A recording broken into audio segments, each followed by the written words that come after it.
সালামুন আলাইকুম তিবতুম মুবারাকাতান তয়্যিবাহ সুবহানাকা লা ইলমা লানা ইল্লা মা আল্লামতানা ইন্নাকা আনতাল আলিমুল হাকিম আলহামদুলিল্লাহিল্লাযী হাদানা লিহাযা ওয়া মা কুন্না লিনাহতাদিয়া লাউলা আন হাদানাল্লাহ রব্বি ইশরাহ লি সাদরি ওয়া ইয়াসসির লি আমরি ওয়াহলুল উকদাতাম মিন লিসানি ইয়াফকাহু কাওলি রাব্বি জিদনি ইলমা রাব্বি আউযু বিকা মিন হামাযাতিশ শায়াতিন ওয়া আউযু বিকা রাব্বি আন ইয়াহদুরুন বিসমিল্লাহির রহমানির রহিম আল্লাহু আল্লাহু। প্রিয় মুহতারাম, আমরা বাক্যাংশের অধ্যায়গুলো শিখছি। ইতিমধ্যে আমরা জার মাজরুর বন্ডিং শিখেছি। 2 নম্বর হারফু নাসাব ও তার ইসম, এটা শিখেছি। ইসম প্লাস ইসমের অর্থপূর্ণ বন্ডিং, এটা শিখেছি। ইদাফা বন্ডিং শিখেছি। তারপরে মাউসুফ সিফা গত ক্লাসে শিখেছি। আজকে শিখব ইসমুল ইশারা ও মুশাররুন ইলাই। ইসমুল ইশারা আমরা পড়েছি বা শিখেছি যখন আমরা সর্বনাম শিখছিলাম, কিন্তু এটার সাথে আরেকটি ইসম মিলে যে বন্ডিং হয়, বাক্যাংশ হয়, সেটা আমরা শিখিনি। আজকে প্রাথমিক ধারণা নিব এর উপর। ইসমুল ইশারা এটা বাংলার মতোই আর কি, ইশারা বাচক বিশেষ্য ইশারা অর্থাৎ ইঙ্গিত। মুশাররুন ইলাইহি যাকে ইশারা করা হয়, এটা এসেছে আশারা ভার্ব থেকে, অর্থাৎ ইশারা করা বা ইঙ্গিত করা। আর মুশাররুন হলো প্যাসিভ পার্টিকেল, যাকে ইশারা করা হয়। যে বন্ডিংয়ের মাধ্যমে যে একটি বাক্যাংশ হয় তার কিছু বৈশিষ্ট্য আছে, তা একটি একটি করে আমরা দেখি। যে ইসম দ্বারা অন্য কোনো ইসমকে ইশারা বা ইঙ্গিত করা হয় তাকে ইসমুল ইশারা বলা হয়। যে ইসমকে ইশারা করা হয় তাকে মুশাররুন ইলাইহি বলে। ইসমুল ইশারা আগে এবং মুশাররুন ইলাইহি পরে আসে। ইসমের যে 4টি বৈশিষ্ট্য আছে, এই দুটার ক্ষেত্রেও যখন এই দুটা বন্ডিং হবে তখন এই দুটারই 4টা বৈশিষ্ট্য একই হবে, ওই মাউসুফ সিফার মতোই। এই বন্ডিংয়ের পরের বৈশিষ্ট্য ইসমুল ইশারা সর্বদা নির্দিষ্ট, অর্থাৎ ডেফিনেট বা মারিফা। সে কারণে মুশাররুন ইলাইহি সর্বদা আল বা আলিফ লাম যুক্ত হয় বা নির্দিষ্ট ডেফিনেট মারিফা হবে। পরের বৈশিষ্ট্য, এই দুটা ইসমের মাঝে অন্য কোনো শব্দ বা বাক্যাংশ আসবে না।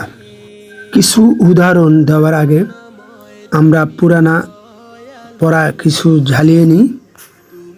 দেখুন, এখানে ইসমুল ইশারা আছে কাছের জিনিস বোঝাতে, হাজা, হাজিহি, হাজানি, হা উলাই। এগুলোর মধ্যে এই কলামের 2টা মুখস্থ করব আর এই কলামের একটা মুখস্থ করব, অর্থাৎ মোট 3টা মুখস্থ করলেই যথেষ্ট। দেখতে অনেক মনে হচ্ছে, কিন্তু বিষয় আছে 3টা, আর বাকিগুলো কোরআন মাজিদে খুব কম। ওগুলো আমাদের মনে স্বাভাবিকভাবে থাকলে থাকলো, না থাকলে কোনো সমস্যা নাই। এরপর আমরা দেখে নিই দূরের জিনিস, মুজাক্কার এবং মুয়ান্নাস, পুরুষবাচক এবং মহিলাবাচক। এখানেও তাই, এই কলামে 2টা, একটা পুরুষবাচক একটা স্ত্রীবাচক। আর এই কলামে সবগুলো বাদ দিব, মুখস্থ করব না। আর এই কলামের একটি, অর্থাৎ এটা সব অবস্থায় পুরুষবাচক, স্ত্রীবাচক, মারফু, মানসুব, মাজরুর একই রূপ, ওই আগের মতোই, হা উলাই। প্রথম উদাহরণটা দেখি, জালিকাল কিতাবু, এটা 2 নম্বর সূরা বাকারা 2 নম্বর আয়াত, এটা একটি বাক্যাংশ। ওই বইটি, এখানে কিতাবু, ইরাবটা দেখি আগে। কিতাবু এটা মারফু, তাহলে জালিকাও মারফু, কারণ আমরা চার্টে দেখেছি জালিকা 3 রূপী, অর্থাৎ মারফু, মানসুব, মাজরুর একই রূপ। তারপর আদাদ এক বচন, অর্থাৎ নাম্বার বচন। জালিকা এটা আমরা চার্টে দেখেছি, এটা এক বচন। আল কিতাবু তো এক বচনই। তারপরে জিন্স অর্থাৎ জেন্ডার। আল কিতাবু এটা মুয়ান্নাসের কোনো আলামত নাই, তাই এটা মুজাক্কার শব্দ। আর জালিকা তো আমরা চার্টেই দেখেছি, এটা মুজাক্কার। আর ডেফিনেটনেস, এটা আল কিতাবু আলিফ লাম আছে, এটা অবশ্যই ডেফিনেট। ডেমনস্ট্রেটিভ প্রোনাউন সবসময় নির্দিষ্ট হয়, তাই এটা নির্দিষ্ট। এসএমের 4টা বৈশিষ্ট্য 2টার ক্ষেত্রেই সিমিলার হলো। পরের উদাহরণটি দেখা যাক। তিলকা উম্মাতুন, এখানে উম্মাতুন মারফু আছে, তাই তিলকা মারফি হবে, কারণ মারফু মানসুব মাজরুর তিলকার একই রূপ। তারপর আদাদ, তিলকা এটা উম্মাতুন মানে একটা জাতি, একজন নিয়ে তো আর একটা জাতি হয় না, অনেক লোক থাকে।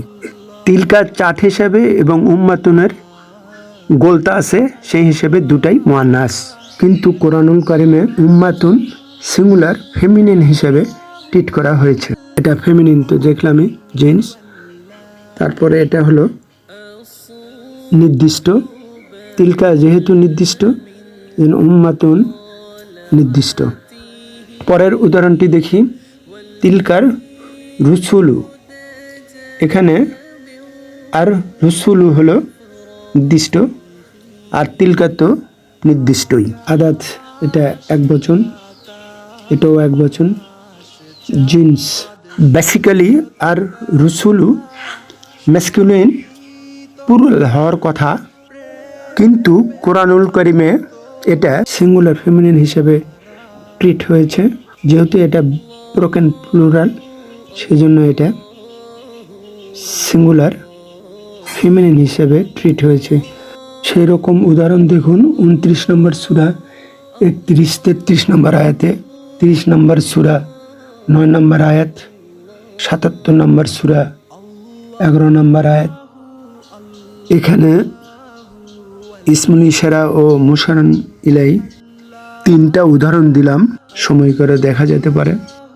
এবং অন্যান্য যে বাক্যাংশ আছে, জার মাজরুর বাক্যাংশ, তারপরে মুদাফ ইলাইহি বাক্যাংশ, মাউসুফ সিফা বাক্যাংশ,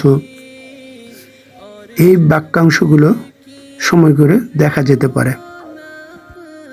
একটা ক্লাস টেস্ট হয়ে যাক। এই যে দেখুন, হাজিহি সাজারা, আমরা এতক্ষণ যা শিখলাম সেই হিসেবে এটা একটি ইসমুল ইশারা এবং মুশাররুন ইলাইহি মিলে একটি বাক্যাংশ হয়েছে। এখন আমি এই আলিফ লাম উঠে দিলাম, তাহলে এটা কি হবে? খুব ভালোভাবে খেয়াল করে দেখুন।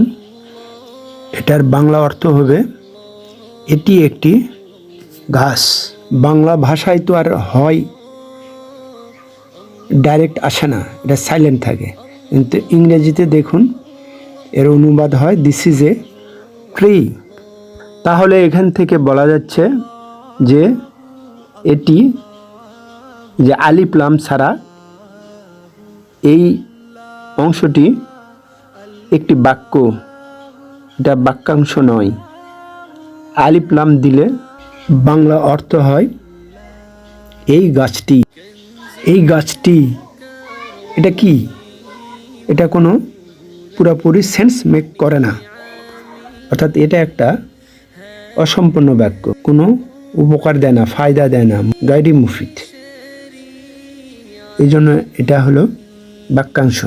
এটার যদি আমি ইংলিশ ট্রান্সলেশন করি তাহলে ইজ বসানো যায় না। ইজ না বসাতে গেলে সেটা ইংরেজি হিসেবে পুরা বাক্য নয়, ওটা একটি বাক্যাংশ। আর একটি উদাহরণ দেখি, আল কালামুল জাদিদু, নতুন কলমটি। আবার যদি বলি কালামুন জাদিদুন, তাহলে একটি নতুন কলম। এই দুটাই হলো মাউসুফ সিফা বন্ডিং। আবার যদি বলি কালামুন হামিদিন, হামিদের কলম, এটা হলো ইদফা বন্ডিং। এখন কুইজ টেস্ট, যে আল কালামু জাদিদুন, এটা কি হবে, বাক্যাংশ না বাক্য? এটা একটি বাক্য হবে। লক্ষ্য করুন, দুটার মধ্যে আলিফ লাম নাই, আবার দুটার মধ্যেই তানবিন নাই, অতএব এটা বাক্য। অর্থাৎ আল কালামু হলো মুবতাদা আর জাদিদুন হলো খবর। মুবতাদা ও খবর মিলে হয় জুমলাতুল ইসমিয়া, সাবজেক্ট প্রেডিকেট মিলে হয় নমিনাল সেন্টেন্স, যা আমরা পরবর্তী ক্লাসে এগুলো বিষয় শিখব। প্রিয় মহতারাম, আজ এ পর্যন্তই। অমা তৌফিকি ইল্লা বিল্লাহ, আলাইহি তাওয়াক্কালতু ওয়া ইলাইহি উনীব। এই চ্যানেলটি ভালো লাগলে প্লিজ একটি লাইক দিন, সাবস্ক্রাইব আইকনটিতে প্রেস করুন, পাশের অল আইকনটিতে ক্লিক করুন। মাশা আল্লাহ, লা কুওয়াতা ইল্লা বিল্লাহ। আসসালামু আলাইকুম ওয়া রাহমাতুল্লাহ।